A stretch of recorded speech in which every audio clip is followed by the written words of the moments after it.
Hello friends, स्वागत है आपका मुकाना कोचिंग क्लासेस में। आज वन लाइनर क्वेश्चन रहेंगे, सभी मिक्स। तो बताओ, रक्त का अध्ययन किसमें किया जाता? रक्त का अध्ययन किया जाता है हेमेटोलॉजी में। किसमें? हेमेटोलॉजी। रक्त का जो अध्ययन होता है वो होता है हेमेटोलॉजी में।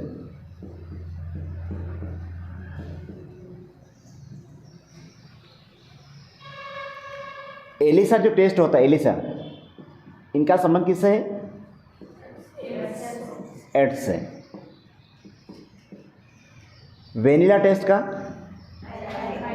टाइफाइड से। टाइफाइड कौन सी बीमारी होती है पता है?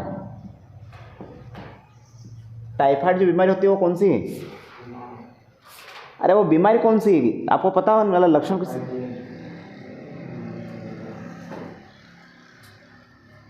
कब होती, कौन सी, कुछ लक्षण पता नहीं? पता टाइफाइड का ही नाम सुना होगा बस, हैं? ईसीजी का संबंध मस्तिष्क से है ना। अगर हम बात करें ईईजी, है ना, ईसीजी का मतलब फुल फॉर्म है इलेक्ट्रोकार्डियोग्राफ और ईईजी का है इलेक्ट्रोइंसेफ्लोग्राफ। तो इनका जो संबंध है ईईजी का इसका है हृदय से, और पेसमेकर का उल्टा हो गया। ईसीजी, ईसीजी किसकी जांच करने के लिए? हृदय की। और ईईजी मस्तिष्क, और पेसमेकर हृदय की धड़कन। ठीक है। और तो ये 4-5 पॉइंट बहुत इंपॉर्टेंट है। रक्त का हेमेटोलॉजी, एलिसा टेस्ट एड्स में, और टाइफाइड अगर होता तो उसकी जांच करने के लिए अपन किसका करते हैं? वेनिला का। हृदय की जांच करने के लिए अगर आपके हृदय में छेद, अगर छोटा सा भी अगर बारिश का छेद हो गया तो आपको हार्ट अटैक आने की संभावना बहुत ज़्यादा है। तो लगन, अगर आपके हृदय में छोटा सा भी अगर छेद आता है तो जो हवा होती है ना वो निकल जाती है। तो हवा निकलने से क्या होता है कि वहाँ पर आपको हार्ट अटैक आने की संभावना ज़्यादा होती है ना। इसलिए हृदय की जांच करने के लिए ईसीजी होता है, और मस्तिष्क की जांच के लिए ईईजी, और हृदय की धड़कन के लिए पेसमेकर।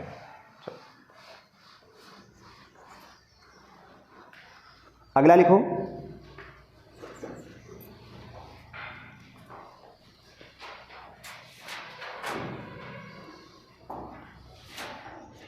मनुष्य में पाचन की क्रिया अधिकतर कहाँ से शुरू होती है? अभी लिखवाया मैंने, मुख से।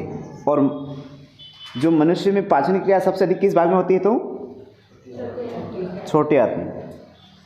अगला लिखो, सोते समय, कुछ लिखो आप लोग, पहाड़ बैठो मत, कुछ ना कुछ लिखो। सोते समय रक्तदाब में क्या परिवर्तन होता है? सोते समय रक्तदाब यानी कि ब्लड प्रेशर, सोते समय ब्लड प्रेशर में क्या परिवर्तन होता है? सोते समय ब्लड प्रेशर में क्या परिवर्तन होता है? मान लो कि आप जब अपन दिन में काम करते हैं और रात में क्या करते हैं? सोते हैं, तो उस समय क्या कंडीशन बनती है? क्या परिवर्तन होता है? सोते समय रक्तदाब में क्या परिवर्तन होता है? अरे ब्लड प्रेशर किस वो मापते हैं ना, वो बीपी मापते हैं इसको, तो क्या होता है? घट जाता है। तो लिखना घटता है। दिन भर आप लोग काम करते हो तो आपको क्या होता है? थोड़ा डिप्रेशन में होते हो, लेकिन जैसे आप लोग शाम में सो जाओगे तो आपको आराम मिलेगा। आराम मिलेगा क्योंकि वो ब्लड प्रेशर जो आपका दिन भर था हाई, वो क्या हो गया? कम हो गया। तो सोते समय ब्लड प्रेशर हमेशा क्या होता है? घटता है। ठीक है। अगला लिखो, मानव रक्त का पीएच मान कितना होता है? मानव रक्त का पीएच मान कितना होता है? कितना होता है? 7.4 होता है। मानव रक्त का पीएच मान कितना होता है? 7.4। ठीक है, 7.4 है। ठीक है। अब यहां पर एक शब्द है पीएच। तो पीएच का मतलब क्या होता है? फुल फॉर्म बताओ। पीएच का फुल फॉर्म होता है पोटेंशियल ऑफ हाइड्रोजन। पोटेंशियल लिखो वहाँ पर पोटेंशियल ऑफ हाइड्रोजन। पीएच का पूरा नाम लिखो पोटेंशियल ऑफ हाइड्रोजन। अगर हम बात करें पीएच पैमाने की खोज किसने की थी? सोरेनसन ने, एक वैज्ञानिक है सोरेनसन। तो पीएच पैमाने की खोज की थी सोरेनसन ने।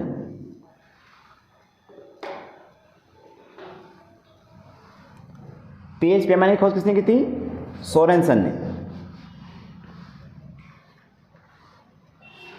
और फुल फॉर्म क्या है? Potential of hydrogen. अगर हम बात पीएच की बात करें तो पीएच पैमाने की खोज किसने की थी? सोरेनसन ने की थी। और पीएच पैमाने का फुल फॉर्म क्या है? Potential of hydrogen. पीएच पैमाने में 3 यूनिट होती है अलग अलग। कौन कौन सी होती है बताओ? पीएच पैमाने के अंदर 3 यूनिट होती है। कौन कौन सी? अम्लीय, क्षारीय और उदासीन। तो अम्लीय कहाँ पर होता है? 1 से 7 तक। मान लो 1 से लेकर 7 तक क्या है? 1 2 3 4 5 6 और 7। यहाँ तक क्या है? अम्लीय है। मतलब 1 से लेकर 7 के तक क्या है? अम्लीय। 1 से लेकर 7 तक। और 7 से जैसे आप आगे जाओगे 14 तक, कहाँ तक? तो ये क्या हो जाएगा? क्षारीय हो जाएगा। 1 से लेकर 7 तक अम्लीय होता है और 7 से लेकर 14 तक क्या होता है? क्षारीय होता है। और जो 7 है इसको बोलते हैं उदासीन। 7 पे जो रहेगा वो उदासीन होता है। ठीक है। तो 1 से लेकर 7 तक अम्लीय और 7 होता है उदासीन और 7 से लेकर 14 तक क्षारीय। अगर हम यहाँ पर बात करें आगे, आपको कैसे मालूम पड़ेगा कि ये क्षारीय है अम्लीय है? बताओ।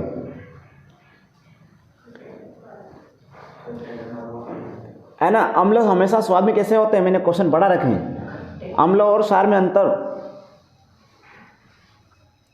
ठीक है, अगला क्वेश्चन लिखो। लिखो, लार किसके पाचन में सहायक होती है? लार किसके पाचन में सहायक होती है? बहुत अच्छा क्वेश्चन है। लार किसके पाचन में सहायक होती है?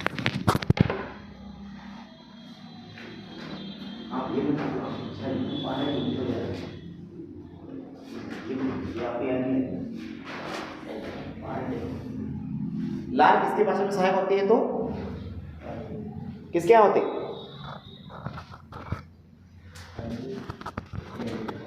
कमलेश, लार किसके पाचन में सहायक होती है? तो लिखो स्टार्च। एंजाइम तो उसको वो करता है, तो लिखो स्टार्च। ठीक है। अगला क्वेश्चन लिखो, क्रेब्स चक्र में, बहुत अच्छा क्वेश्चन है, क्रेब्स चक्र में किसका अवशोषण होता है? क्रेब्स चक्र में किसका संश्लेषण होता है? लिखना, क्रेब्स चक्र में किसका संश्लेषण होता है? ग्लाइकोलिसिस चक्र, क्रेब्स चक्र, ये आपको पढ़ है ना, फास्फोरस चक्र, ये पर्यावरण के अंदर बहुत अच्छे क्वेश्चन है। तो क्रेब्स चक्र में किसका संश्लेषण होता है? किसका होता? अगर आप पर्यावरण पढ़ोगे तो इसमें होता है पायरुविक अम्ल। क्रेब्स चक्र में किसका संश्लेषण होता है? पायरुविक अम्ल का।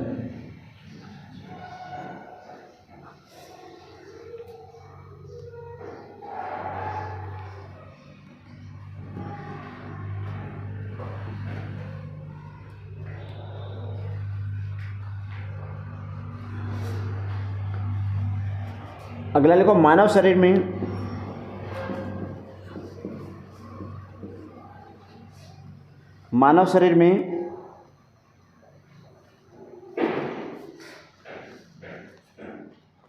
खून के मतलब रक्त के शुद्धिकरण के लिए, मानव शरीर में रक्त के शुद्धिकरण के लिए, रक्त के शुद्धिकरण के लिए, मानव शरीर में रक्त के शुद्धिकरण के लिए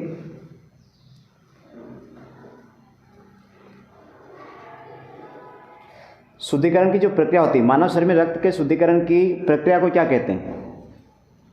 और ये क्वेश्चन बहुत इंपॉर्टेंट है।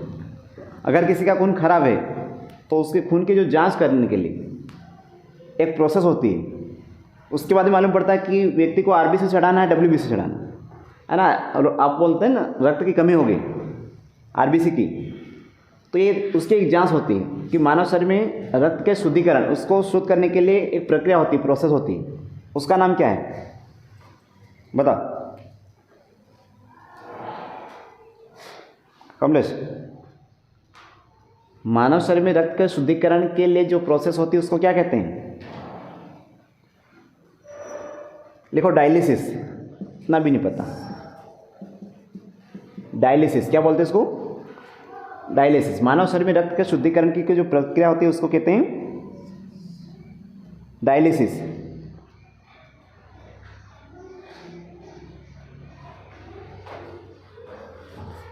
ठीक है,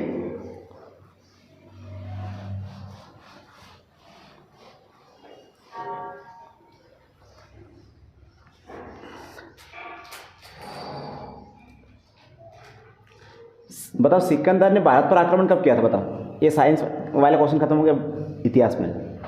सिकंदर ने भारत पर आक्रमण कब किया था? है ना, सिकंदर ने भारत में आक्रमण कब किया? 326 ईसा पूर्व। 326 ईसा पूर्व। सिकंदर और किसके बीच में युद्ध हुआ था? सिकंदर और किसके बीच में? तो एक क्वेश्चन हो गया, सिकंदर ने भारत पर कब आक्रमण किया था? 326 ईसा पूर्व में। लिखा? पूरा मत लिखो, बस ऐसे लिखो, बस जैसे मैंने लिखा ऐसे। सिकंदर ने भारत पर कब आक्रमण किया था? 326 ईसा पूर्व में। सिकंदर और किसके बीच में? राजा पोरस के बीच में। सिकंदर और राजा पोरस के बीच में कौन सा युद्ध हुआ था? बताओ, सिकंदर और राजा पोरस के बीच में कौन सा युद्ध हुआ था? तो इसको दो नाम देते हैं, कभी कभी बोलते हैं वितिस्ता का युद्ध या फिर हाइडेस्पिस का युद्ध। कौन सी नदी पर हुआ था क्वेश्चन पूछता है। आप कुछ मत लिखो, देखो इधर देखो, सब इधर देखो, इतना ही लिखो जितना मैंने बोर्ड पे लिखा इतना ही लिखो बस, और कुछ मत लिखो। सिकंदर ने कब आक्रमण किया? 326 में। सिकंदर और किसके बीच में युद्ध हुआ था? पोरस के बीच में। कौन सा युद्ध था? तो युद्ध का नाम था वितिस्ता या फिर हाइडेस्पिस का युद्ध, है ना। और कौन सी नदी पर हुआ था? तो झेलम नदी पर, है ना। सिकंदर की सेना ने झेलम नदी को पार करने से मना कर दिया था, तो झेलम नदी का ही प्राचीन नाम है वितिस्ता। ठीक है, तो इतना ही लिखना है बस बोर्ड पे, और कुछ नहीं लिखना। सिकंदर ने आक्रमण किया था 326 ईसा पूर्व में, है ना। अगर आप विक्रमादित्य है ना अपना ये चंद्रगुप्त विक्रमादित्य की अगर सीरियल देख लोगे, 200 पार्ट है उसमें, तो आपको ये सब मिल जाएगा। सिकंदर हो गया, सेल्यूकस निकेटर हो गया, इसके बाद इनके जितने भी राजा उस समय के पूरा मिल जाएगा। अगर आपको देखना तो 200 पार्ट है उसके, देख सकते हो 25-25 मिनट के।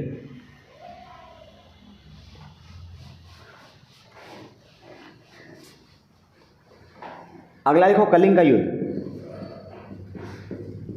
कलिंग का युद्ध कब हुआ था? कुछ मत लिखो बोर्ड पे, जितना मैं लिख रहा उतना ही लिखना बस। कलिंग का युद्ध कब हुआ था? 261 ईसा पूर्व। ठीक है, कलिंग का युद्ध कब हुआ था? 261 ईसा पूर्व में। अब बात आती है किसके बीच में हुआ था? अशोक और राजा खारवेल के बीच में। अशोक व राजा खारवेल के बीच में। ठीक है, अब बताओ ये राजा खारवेल कहाँ का था? ये कहाँ का था? कलिंग उस समय, कलिंग अभी ये नाम है असम का, सॉरी उड़ीसा का। कहाँ, किसका नाम है? उड़ीसा। तो कलिंग के राजा कौन थे? खारवेल, और अशोक के साथ हुआ था। क्यों हुआ था? उसके पीछे कारण क्या था? तो उसके पीछे कारण यह था कि जो खारवेल राजा था उसकी लड़की थी, और उस लड़के को अशोक पसंद करता था, और उसी वजह से युद्ध हुआ था इसको पाने के लिए। और जब अशोक ने उस लड़की को ही काट दिया था उस युद्ध में, तो उसके बाद अशोक ने क्या करा था? दम नीति अपना ली थी। जब उसने, अशोक जिसको पाना चाहता था उसी के लिए युद्ध करा था उसने, और वो लड़की भी उस युद्ध में लड़ रही थी। तो अब वो कपड़ा पहन के लड़ रहे थे, पहचान नहीं पाया, तो उसको तलवार से काट दिया था उसने। और उसी वजह से क्या हुआ था कि फिर अशोक को लगा कि युद्ध करने से कोई फायदा नहीं, तो उस युद्ध के बाद अशोक ने कम से कम 30-40 साल तक राज करा, लेकिन कभी युद्ध नहीं करा, कोई युद्ध नहीं करा। धम्म नीति अपनाई थी उसने। कौन सी धम्म नीति? का मतलब कि मतलब सिर्फ धर्म, मतलब ऐसा नॉर्मल, किसी की हत्या करके या युद्ध लड़के मतलब अपन नहीं जी सकते। तो फिर अशोक ने धार्मिक नीति शुरू कर दी थी यहाँ से। तो इसके बाद अशोक ने कभी युद्ध नहीं लड़ा था। लिख दिया। ये अशोक किसका लड़का था? बिंदुसार या बिंबिसार के? बिंबिसार।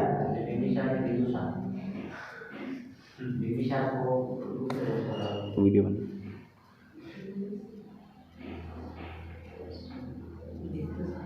कन्फर्म है? तो ये बिंदुसार के साथ वाला। तो बिंदुसार किसका लड़का था? चंद्रगुप्त मौर्य का। अशोक किसका लड़का था? बिंदुसार का था। और बिंदुसार किसका था? चंद्रगुप्त मौर्य, है ना। जब चंद्रगुप्त जो मौर्य था, पहला शासक, जब उसकी पत्नी को उसके भाई ने ही, मतलब चंद्रगुप्त मौर्य की जो पत्नी थी उसके भाई को ही, मतलब उसके भाई ने ही उसको मारने के लिए भेजा था। उसका जो मंत्री था उसको, तो जो एक महिला उसमें मतलब विष कन्या होती, विष कन्या मतलब महिलाओं को विष दे दे के उनके जहर, अगर वो महिलाओं का अगर कोई भी हिस्सा काटेगा ना किसी को, तो उसके अंदर विष फैल जाता था। तो ये दूरधरा नाम था। चंद्रगुप्त मौर्य की जो पत्नी थी उसका नाम क्या था? दूरधरा, है ना। तो जो चंद्रगुप्त मौर्य का जो भाई था, सॉरी, इस दूरधरा का जो भाई था उसका नाम था गणानंद। कौन था? गणानंद था। और गणानंद का जो बहन थी वो दूरधरा थी। तो उस गणानंद का जो सेनापति था, है ना, महामात्य रक्षक करके नाम है इसका। तो उसने क्या करा? उस विष कन्या को भेजा था, और उस विष कन्या ने इसकी बहन को काट लिया था। तो क्या हुआ कि एक बिंदु मतलब थोड़ा सा जहर गया था, मतलब उस महिला के या दूरधरा के यहाँ। ये चंद्रगुप्त मौर्य की पत्नी है। तो उस जहर से क्या हुआ कि उसकी मृत्यु हो गई थी एक बूंद से। तो इसलिए जब उसने, दूरधरा ने बोला कि मैं इसका नाम क्या रखूं, कौटिल्य को बोला, चाणक्य को, मतलब कि चंद्रगुप्त मौर्य और चाणक्य हमेशा साथ में रहते थे। तो उसने चाणक्य से पूछा कि मैं इसका नाम क्या रखूं। तो फिर चाणक्य ने बोला कि इसको एक बूंद की वजह से इसकी मृत्यु हुई, उसकी माँ की, तो इसलिए इस लड़के का नाम रखो बिंदुसार। तो ऐसे नाम हुआ। और बिंदुसार से फिर हुआ अशोक। ठीक है। तो चंद्रगुप्त मौर्य ने किसको हरा था? गणानंद को हरा था। और गणानंद को हराकर नंदवंश को समाप्त करा था, और मगध पर मौर्य वंश की स्थापना की थी।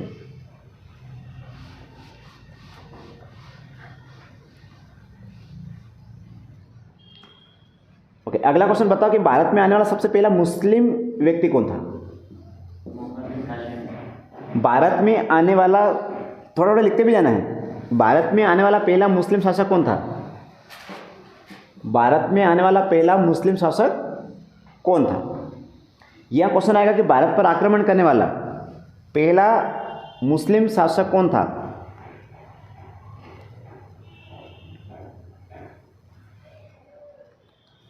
भारत पर आक्रमण करने वाला पहला मुस्लिम शासक कौन था? ये कहाँ के थे? अरब। तो ऐसे भी आ सकता है कि भारत पर आक्रमण करने वाला पहला अरब व्यक्ति कौन था? तो भी एक ही व्यक्ति का नाम याद रखना है आपको, और वो है मोहम्मद बिन कासिम। भारत पर आक्रमण करने वाला पहला मुस्लिम शासक था मोहम्मद बिन कासिम। और इसने भारत पर आक्रमण किया था 712 ईस्वी में। 712 ईस्वी में, ईसा पूर्व में नहीं, भारत पर आक्रमण किया था इसने 712 ईस्वी में। मोहम्मद बिन कासिम ने आक्रमण किया था भारत में 712 ईस्वी में। ठीक है। किसके खिलाफ इसने युद्ध लड़ा था भारत में पहला? राजा दाहिर के खिलाफ। राजा जयचंद अलग है, जयचंद आगे आएगा। राजा दाहिर के खिलाफ। राजा दाहिर, क्या स्टोरी थी उसके पीछे? मैं जितना बोर्ड पे लिखना उतना ही लिखना, ज़्यादा कुछ नहीं लिखना है ना, कहाँ क्यों वगैरह नहीं होगा। भारत पर आक्रमण करने वाला पहला मुस्लिम शासक कौन था? मोहम्मद बिन कासिम। कब किया था? 712 ईस्वी में। किसके खिलाफ किया था? राजा दाहिर के खिलाफ। क्या स्टोरी थी इस युद्ध के पीछे बताओ? इस युद्ध के शुरू होने के पीछे कारण क्या था? मैंने आपको आगे पढ़ा था, ये भारत है और यहाँ पर है श्रीलंका, और ये है अरब वाले कंट्री, यानी कि यहाँ पर ये अफगानिस्तान वगैरह है ना, ये सब अरब कंट्री हैं, अफगानिस्तान, ईरान, इराक, सऊदी अरब। तो ये अफगानिस्तान की मैं बात कर रहा हूँ, अफगानिस्तान के आसपास। तो क्या हुआ था कि भारत में, सॉरी, उस समय विश्व में मुस्लिम धर्म की स्थापना हो चुकी थी। यानी कि मुस्लिम धर्म का संस्थापक कौन था? अरे मुस्लिम धर्म का संस्थापक कौन है? मुस्लिम धर्म का नहीं पता? अरे मुस्लिम धर्म का कौन है?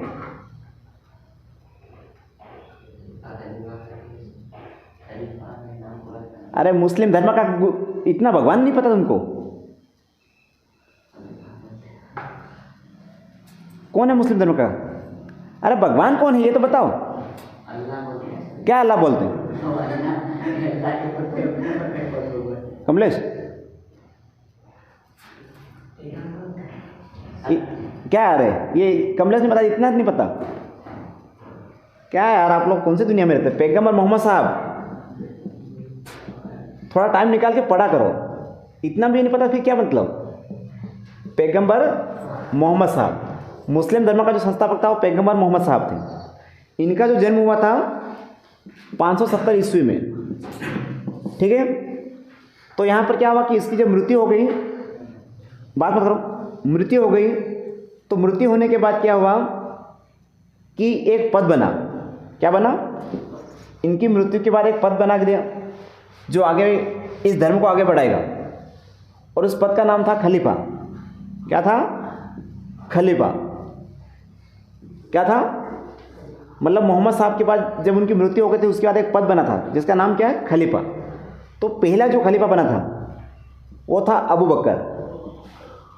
पहला जो खलीफा था वो कौन था? अबू बकर था।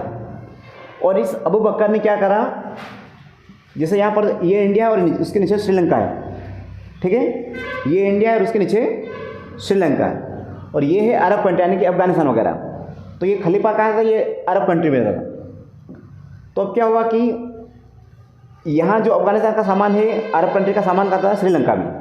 यहाँ श्रीलंका के राजा ने भेंट की थी कुछ खलीफा को।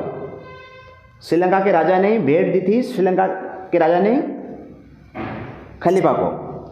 तो क्या हुआ कि जो बीच में ये पंजाब वाला एरिया पड़ता है इंडिया के, तो यहाँ से जब सामान जा रहा था तो बीच में यहाँ पर भारत के पास, मतलब पाकिस्तान के आसपास वाला जो एरिया है, पहले पाकिस्तान भी शामिल था इंडिया में ना, तो पाकिस्तान भी शामिल था उसमें, बहुत बड़ा इंडिया था उसमें। तो यहाँ पर क्या हुआ कि जो गिफ्ट था उसको लूट लिया था डाकुओं ने। किसने? डाकुओं ने। इससे किसको घुसाया? अबू बकर को घुसाया। और इसने फिर उस समय इंडिया में राज किसका चल रहा था? राजा दाहिर का। किसका था? राजा दाहिर का शासन का उस समय। तो अबू बकर ने राजा दाहिर को बोला कि आपके यहाँ चोरी हुई है मेरे सामान की, तो आप उस सामान को लौटा दो कुछ भी करके। लेकिन राजा दाहिर क्या, उसने बोला कि मैंने थोड़ी लुटाया है ना, ये तो डाकू ने लुटाया, मैं क्या करूँ उसमें। लेकिन वो अधिकार किसका था? राजा दाहिर का था। तो जब राजा दाहिर ने इस बात को अस्वीकार कर दिया, तो फिर क्या करा कि अबू बकर ने उसका जो एक गुलाम था, समझ लो किसका, मतलब इनके अधीन जो काम कर रहे थे शासक उस समय, कौन था? मोहम्मद बिन कासिम। और मोहम्मद कासिम जो गजनी का था उस समय, उसको बोला गया कि आप जाओ और वहाँ पर भारत पर आक्रमण करो। तो एक तो कारण वो था जो भी मैंने आपको बताया, और दूसरा कारण था मुस्लिम धर्म की, मतलब मुस्लिम धर्म का प्रचार करना, क्योंकि अबू बकर खलीफा था। तो उसने क्या बोला कि भारत में भी जाके मुस्लिम धर्म का प्रचार करो।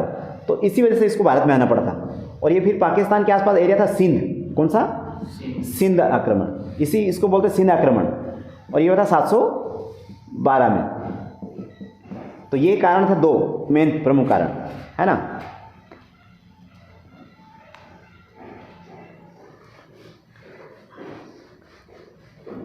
तो बताओ इसके बाद मोहम्मद बिन कासिम के बाद कौन आता है? बताओ, कुछ कुछ लिखते भी जाना, है ना।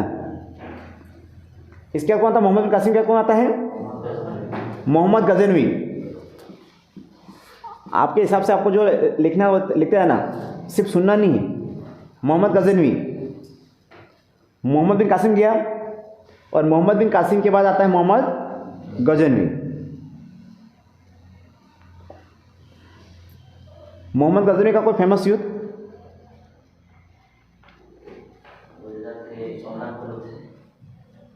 तो फिर मोहम्मद गौरी का,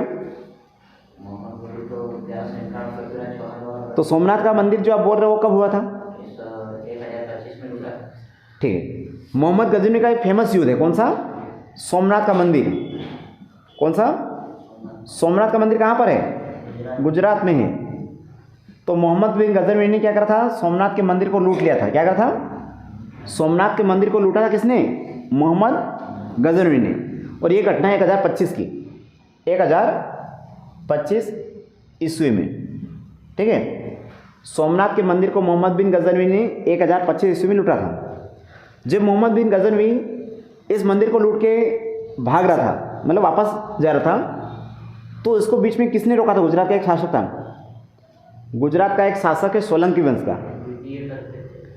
तो गुजरात का एक शासक था जिसने इसको रोक दिया था, भीम द्वितीय। गुजरात का एक शासक था जिसने इसको रोका था, भीम द्वितीय ने। सोलंकी वंश का था। कौन से? सोलंकी वंश का। तो इसका तो आपको इतना याद रखना, मोहम्मद गजनवी का फेमस युद्ध है सोमनाथ का मंदिर, और ये 1025 में हुआ था, जिसमें उन्होंने सोना वगैरह सब लूट लिया था मंदिर से, और वापस भीम द्वितीय ने कम से कम आधा वापस सामान, मतलब सोना वगैरह ले लिया था उससे। और भीम द्वितीय कौन से वंश का था? सोलंकी वंश का था। जब मोहम्मद बिन गजनवी के बाद आगे कौन आता है? तो मोहम्मद गौरी आता है। तीसरे नंबर पे अगर जो कोई मेन शासक है वो है मोहम्मद गौरी। ठीक है, मोहम्मद गौरी। और मोहम्मद गौरी बहुत इंपॉर्टेंट है। मोहम्मद गौरी बहुत इंपॉर्टेंट है।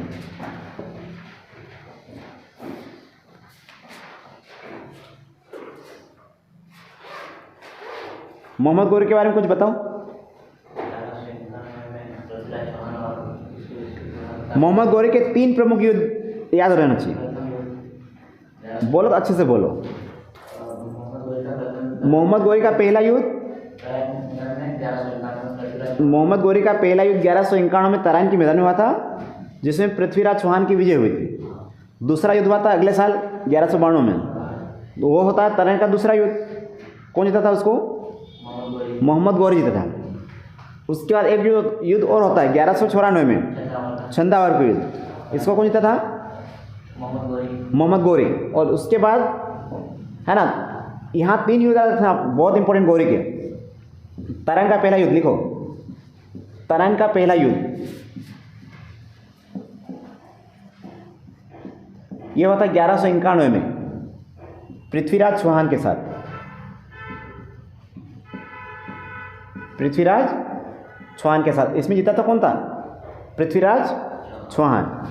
तराइन का दूसरा युद्ध हुआ था, तराइन का दूसरा युद्ध हुआ था 1192 में, और इसमें जीता था कौन? गौरी। इसमें जीता गौरी, इसमें जीता पृथ्वीराज चौहान।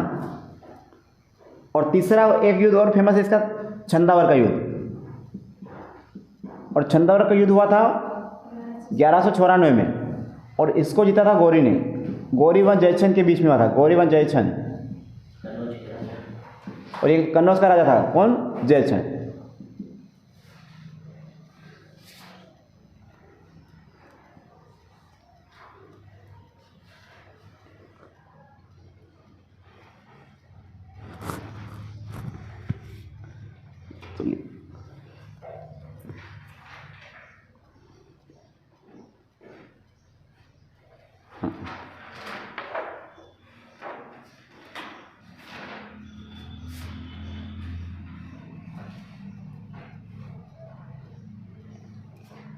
जब तक तुम लोग घर पे पढ़ाई नहीं करोगे ना, और पर्सनल खुद टाइम नहीं दोगे 10-10, 8-10 घंटे, तब तक नौकरी मिलना मुश्किल है।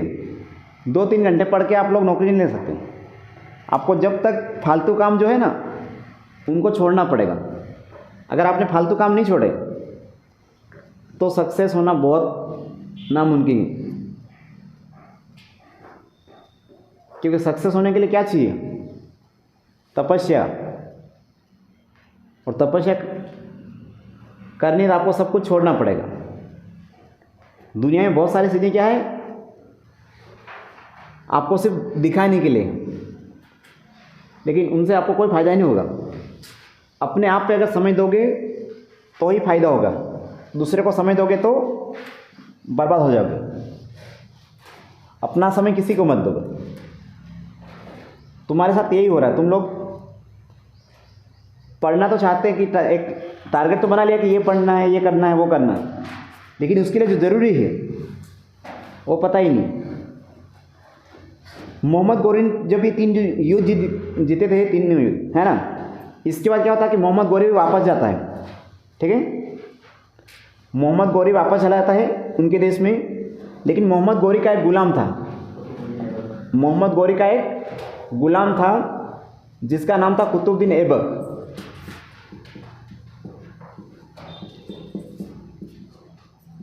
ये सब वन लाइनर क्वेश्चन है ना, मैं डिटेल नहीं पढ़ा रहा हूँ, डिटेल तो अलग से पढ़ेंगे अपन। गुलाम वंश का शासक कौन था? सॉरी, मतलब एक मोहम्मद गौरी का एक गुलाम था कौन? कुतुबुद्दीन ऐबक। तो मोहम्मद गौरी ने क्या बोला कुतुबुद्दीन ऐबक को कि आप क्या करो, भारत संभालो, आपको जो गद्दी मिल रही है उसको संभालो। और कुतुबुद्दीन ऐबक को मोहम्मद गौरी ने उस समय भारत में साम्राज्य को स्थापित करने की अनुमति दे दी थी।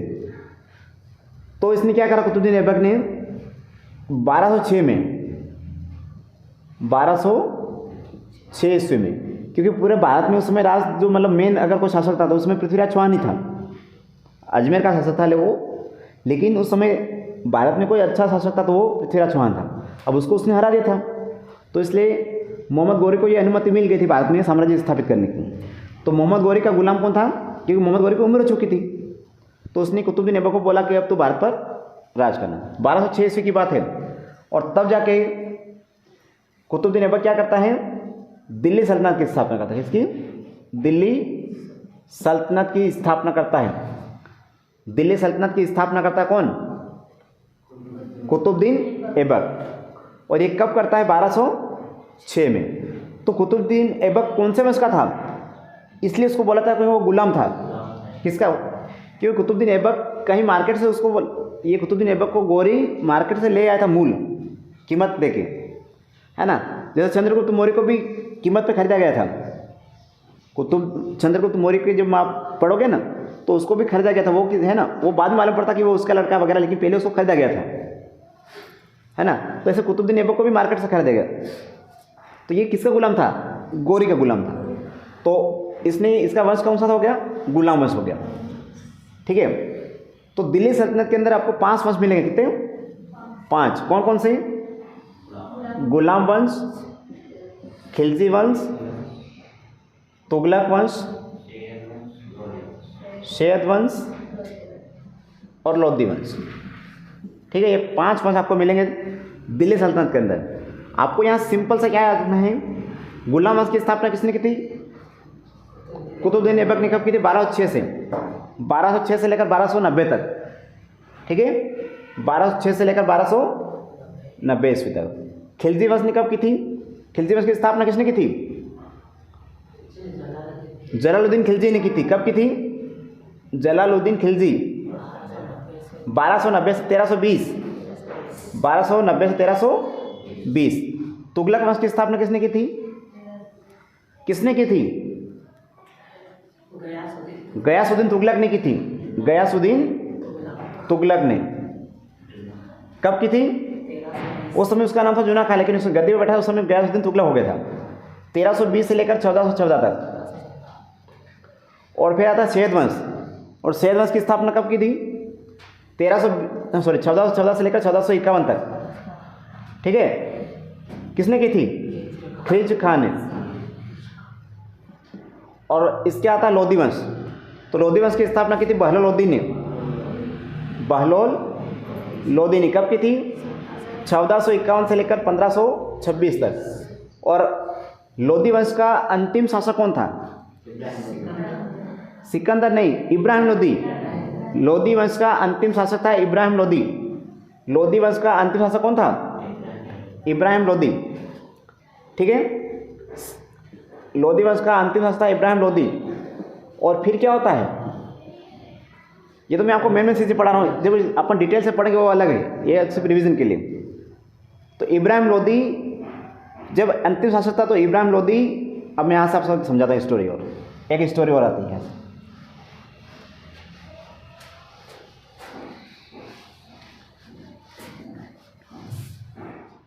अब कौन है? इब्राहिम लोदी। ये है लोदी वंश का अंतिम शासक। ठीक है। उस समय क्या हो रहा था? एक समय इस इब्राहिम लोदी का साचा था, मतलब इनके अंकल, मतलब इनके परिवार के लोग। देखो, एक कोई परिवार है जैसे लोदी परिवार है उस समय, तो परिवार में जो राजा होता है ना, उसका परिवार मतलब बहुत अच्छे से रहता है, मतलब उनका सब वो कहीं ना कहीं उनको रियासत मिल जाती। जैसे जाब्बा जिले में कोई राजा बैठा तो जाब्बा जिले में पूरा राज करता है, लेकिन जैसे थानला रियासत किसी और की अधीन थी, उनके ही परिवार के व्यक्ति। तो ऐसे इनके परिवार के लोग थे इब्राहिम लोदी के। तो उन्होंने क्या करा, इन्होंने जाके उस समय तुर्की में, कहाँ पर? तुर्की में यहाँ पर एक शासक था जिसका नाम था तुर्क, और गजनी में इधर कौन? और एक मंगोल और तुर्की का संबंध बहुत है ना, बाबर का। तो यहाँ पर क्या हुआ, ये इब्राहिम लोदी के अंकल वगैरह गए यहाँ पर बाबर के पास। किसके पास? बाबर के पास। इनके अंकल किसके? इब्राहिम लोदी के। और ये गए बाबर के पास और बाबर को बोला कि आप भारत में आकर आक्रमण करना इब्राहिम लोदी पर और उसको हरा देना, और उसको हरा देने के बाद हम जितना भी धन है वो आपको दे देंगे और हमारी स्थापना हो जाएगी वहाँ पर। आप अगर हिस्ट्री मूवी देखोगे ना, हिस्टोरिकल, तो उसमें आपको सब मालूम पड़ जाएगा, लेकिन आप लोग देखते ही नहीं कि कैसे क्या हुआ फलाना।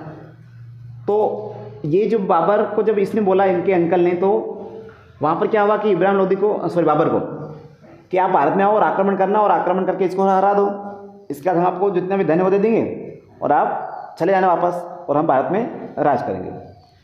लेकिन अब बाबर तैयार हो गया, बाबर भारत पर आक्रमण करने के लिए तैयार हो गया। उसमें भारत पर किसका आक्रमण, मतलब शासन था?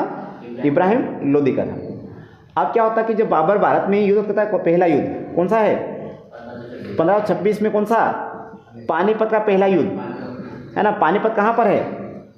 हरियाणा में। इस जगह पे दोनों का युद्ध होता है, बाबर का और इब्राहिम लोदी का। अब क्या होता है, कुछ लिखते भी जाना है, ऐसा सुनना थोड़ी ना। 1526 में पानीपत में युद्ध हुआ, किसका? इब्राहिम लोदी और बाबर का। तो इस युद्ध को जीता कौन? बाबर जीत गया था। और जैसे ही बाबर जीत गया, अब शर्त क्या थी पहले से ही कि अगर बाबर जीत जाएगा तो बाबर को धन दिया जाएगा और वो बाहर चले जाएगा वापस, और भारत में राज किसका करेगा? इब्राहिम लोदी के शासन वगैरह। अब बाबर जैसे यहाँ पर युद्ध जीत गया, और वो क्योंकि मेन शासक वही था दिल्ली वाला, और भारत में बहुत सारा धन था, तो बाबर को क्या लग गया कि बाबर को लगा कि मुझे अब यहीं रहना चाहिए, मतलब मैं अब यहीं राज करूँगा।